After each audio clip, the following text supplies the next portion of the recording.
Razor in the bin.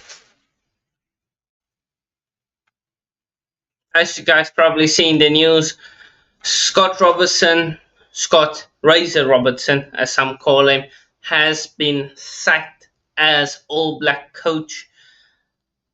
It comes as a bit of a shock, I would say, but not completely, especially after the rumors that some players were maybe leaving and stuff. But let's get into it. So, oh, Scott Robertson has been sacked after 2 years in the All Black coaching position, and it's come after a review done by the All Blacks or New Zealand Rugby review. Um, so yeah, into 2 years into a 4-year contract, David Kirk, it was decided to part ways. Who took reins as the All Blacks boss from Ian Foster after the 2023 Rugby World Cup in France. So the review was undertaken by Kirk, former All Blacks hooker and the New Zealand Rugby board member Kevin Mialamu, as well as ex-New Zealand Rugby high performance manager Don Tricker. Um, so yeah, uh, so yeah, but of course there were a bit of rumors before this of guys like Ardie Savia being the main one, potentially looking at a move away out of New Zealand. England because he's unhappy with Scott Robertson. He's looking for more. Yeah, he's exploring options. Japan, maybe Europe, maybe turning up Leinster.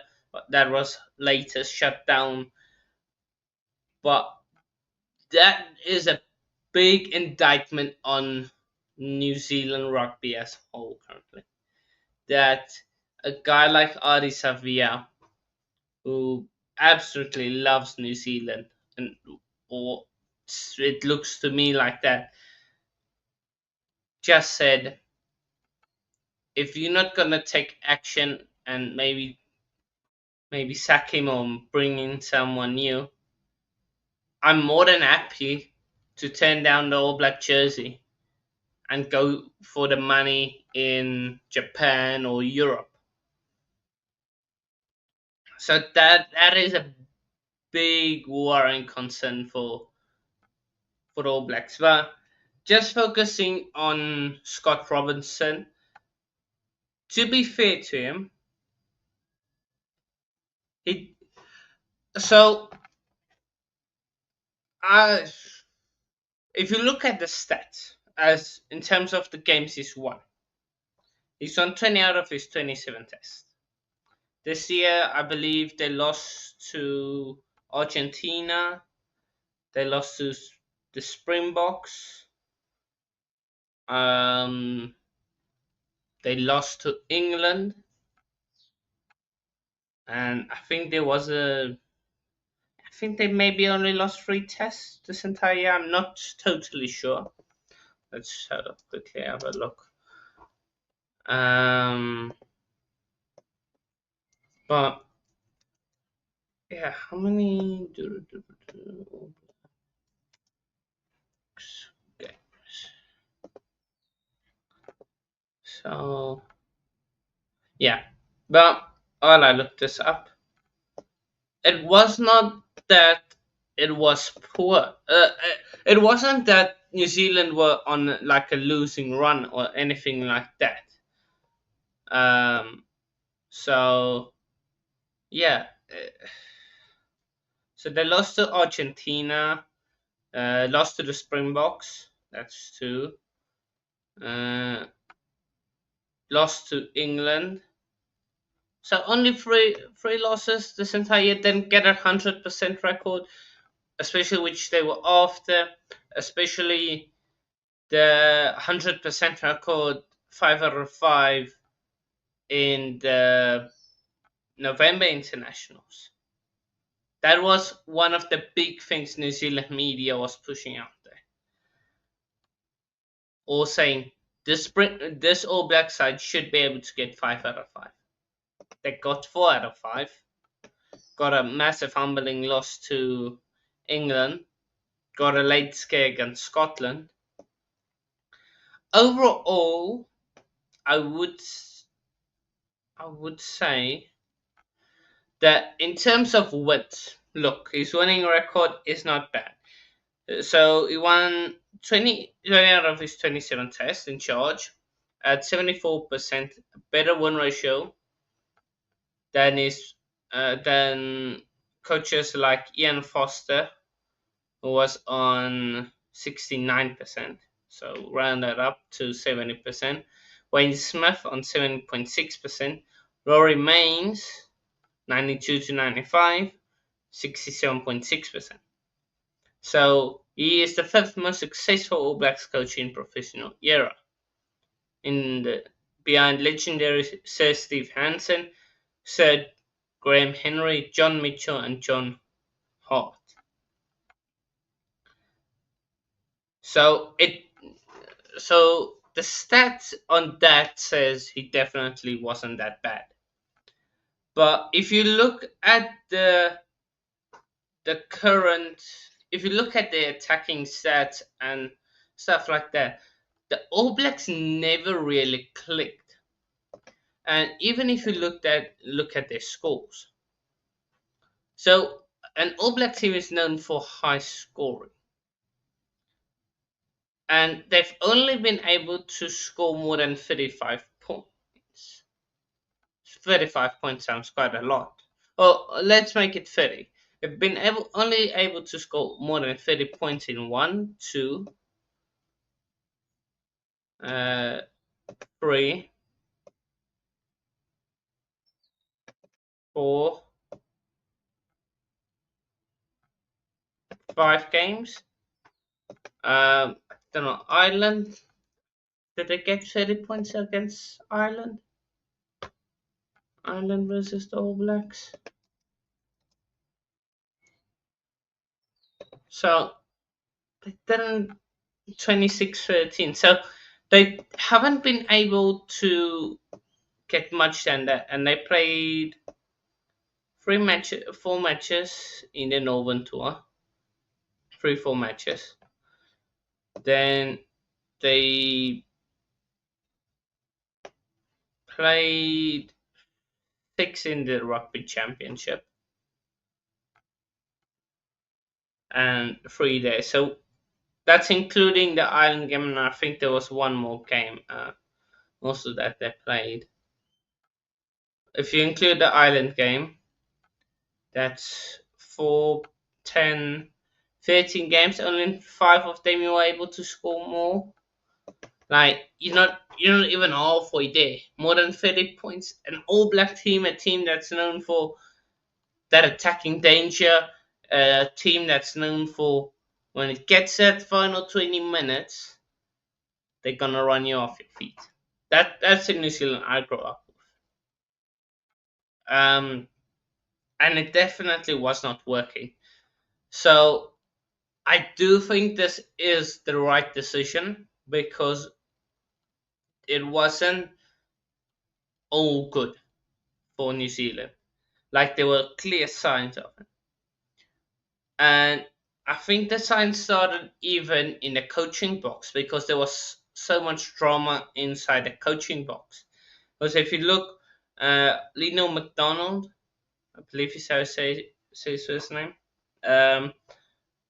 left after 1 year into the Razor tenure. Jason Holland just left a few months ago, after the All Black season finished. So, yeah, I think it is the right decision. That's my opinion. I think change needed to be there. One thing that's pretty ironic is Scott Robertson was this man manager. He was known as this man manager at the Crusaders. He can motivate a team to turn up when needed. But now the players basically kicked him out. Now the big thing for New Zealand rugby is they don't want to happen what happened at the Bulls currently. They don't want that to happen. So the Bulls, some of the players also wanted Jack White gone. Maybe not because of incompetence, but they didn't like him, his style, the way he treated them. Where I think mostly with this is the way, maybe his way of coaching in terms of that, like in terms of how he his ideas, his tactics almost. While with Jack White, it was his way, his man managing of the players. So yeah, I don't know. I think they need to get someone that's gonna be a big upgrade. Of course, they now getting in Jamie Joseph, who was at the All Blacks 15. Now, I do think he's a good coach, Jamie Joseph. Of course, I believe he was at the Islanders in New Zealand. So he is, yeah, he has got coaching experience at least. Of course, I believe it's just an interim for now. So it's gonna be interesting to see. Apparently, he wants a few of his guys like Tony Brown, but we'll get on to Tony Brown. Let's actually have a look at Jamie Joseph. Jamie Joseph, um, coaching record. Coaching record. What's his coaching record like? So, of course, he led the Islanders to the first Super Rugby title in 2015. He coached Japan to historic Rugby World Cup quarterfinals in 2019, and then he took the role of All Blacks head coach, All Blacks 15 head coach. So he's been around for a long time, Jamie Joseph. Seems like. On as coaching career.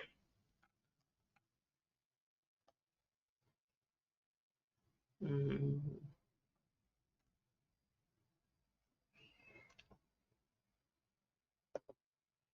So he for the Islanders he won the 2015 Super Rugby with Wellington, I believe. Yeah, with Wellington, he won runners up in 2007, and he was also as head coach 2008 and 9. So runners up in the Air New Zealand Cup, winners of the Churchill Cup in 2006 as assistant coach with the Maori All Blacks. He coached Sunwolves in the Super Rugby. So he's got experience. Definitely, he seems to have experience.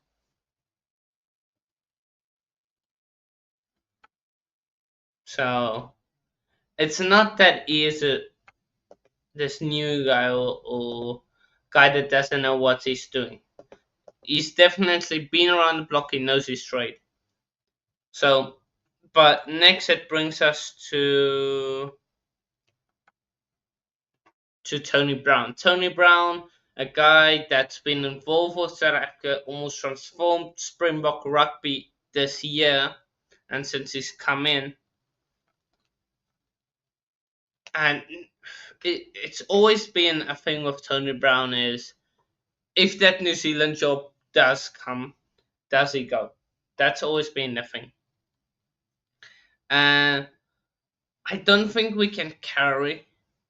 We can guarantee. We can't. I don't think we can guarantee that he's gonna stick with the Springboks because when you are an All Black or you have been involved with the All Blacks, I think you can't change that almost. Like you're gonna be invested. You're gonna want the best for the All Blacks. Um. So yeah, it's a it's probably a dream for every New Zealander if you are involved with the rugby and you to play for the All Blacks. It's probably also, if not play for them, coach or get involved in terms of coaching. But so I don't think money will matter when it comes to Tony Brown for the All Blacks. Um, so yeah, um, it will be an interesting one to see with Tony Brown. Hopefully, he sticks with us. And when I say us, the Springboks. So yeah, but this is gonna be an interesting development um, to see who they go with. Another name is Joe Schmidt. Of course, he left the Wallabies, and now he's gone. Yeah, he's left the Wallabies. So I think it's gonna take a 2 year break. I think it is. He said, or something along that. But it's always been like he wants to make a return for the to the, or it always seemed like he wanted to make a return back. So yeah, it's gonna be interesting to see if maybe Joe Schmidt is gonna be the guy for them. But Scott Robertson sacked. That's the big headline. I know probably most of you have already watched or seen stuff, but I thought let me just give you guys my opinion. Um, we'll definitely discuss this in the Bok and Kiwi show next week. So yeah, but it's gonna be interesting. Let's see what happens with this going forward. Good luck to Jamie Joseph as he takes control now. The It will be interesting to see if they do get someone else in before the the Nations Championship or whatever you call it, and Rugby Championship as well. So yeah, because that's starting June and we're 6 months away. So whoever the new coach is gonna be is gonna need to implement his style straight away. So yeah, but thank you guys for watching. Make sure to like and subscribe. Let me know your thoughts down in the comments below. I will be reading every single one. And then I'll see you all in the next one. Cheers.